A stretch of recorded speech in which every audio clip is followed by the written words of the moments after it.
আজকে আমরা জ্যামিতির প্রথম ক্লাস করছি। আজকের ক্লাসটা সকল শ্রেণীর, সকল বয়সের, সকল শিক্ষার্থীদের জন্য প্রয়োজন।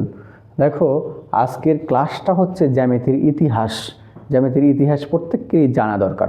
তো চলো কথা না বলে আমরা শুরু করি। দেখো, প্রথমেই আমরা জানছি যে জ্যামিতি কী, অর্থাৎ জিওমেট্রি কী। আমরা ছোটোবেলা থেকে পড়ে আসছে যে জ্যা শব্দের অর্থ কী, ভূমি, আর মিতি শব্দের অর্থ পরিমাপ। তাহলে জ্যামিতি শব্দের অর্থ কি, ভূমির পরিমাপ। আচ্ছা, আমাদের একটু আরও আপগ্রেড জানতে হবে, সেটা হচ্ছে জিওমেট্রি।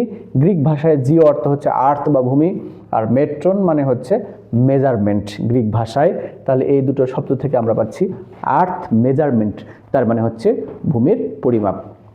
সংজ্ঞাটা হচ্ছে যে শাস্ত্র পাঠ করলে ভূমির পরিমাপ জানা যায়, সেটা হলো জ্যামিতি। ঠিক আছে। আচ্ছা দেখো, জ্যামিতির জনককে, জ্যামিতির জনক হচ্ছে ইউক্লিড। ইউক্লিড কোন দেশের অধিবাসী ছিলেন? ইউক্লিড কিন্তু গ্রিস দেশের অধিবাসী ছিলেন, এবং তিনি সঙ্গে সঙ্গে মিশরের আলেকজান্দ্রিয়া ইউনিভার্সিটির অধ্যাপকও ছিলেন। এরপরে দেখো, জ্যামিতির উপর সাজানো গোছানো লিখিত বইটির নাম হচ্ছে এলিমেন্টস ইউক্লিডের।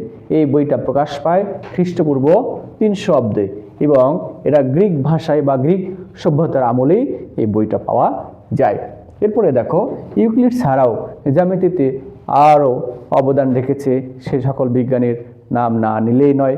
তারা হলেন থেলিস, পিথাগোরাস, আর্কিমিডিস, এরিস্টটল, প্লেটে, আরও নাম জানা অনেকেই আছে। তারপরে দেখো, জ্যামিতির ইতিহাসে পিথাগোরাস এক অবিস্মরণীয় নাম।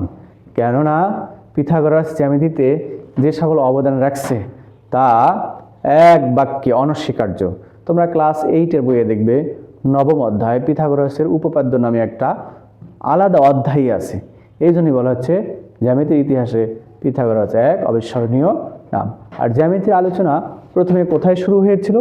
জ্যামিতির আলোচনা প্রথমে মিশরের নীল নদের তীরে শুরু হয়েছিল। আমাদের বেসিক ইনফরমেশন এইটুকুই। আগামী ক্লাসে আমরা জ্যামিতির বিভিন্ন অংশ নিয়ে আলোচনা করব। সবাই সুস্থ থাকো, ভালো থাকো, খোদা হাফেজ।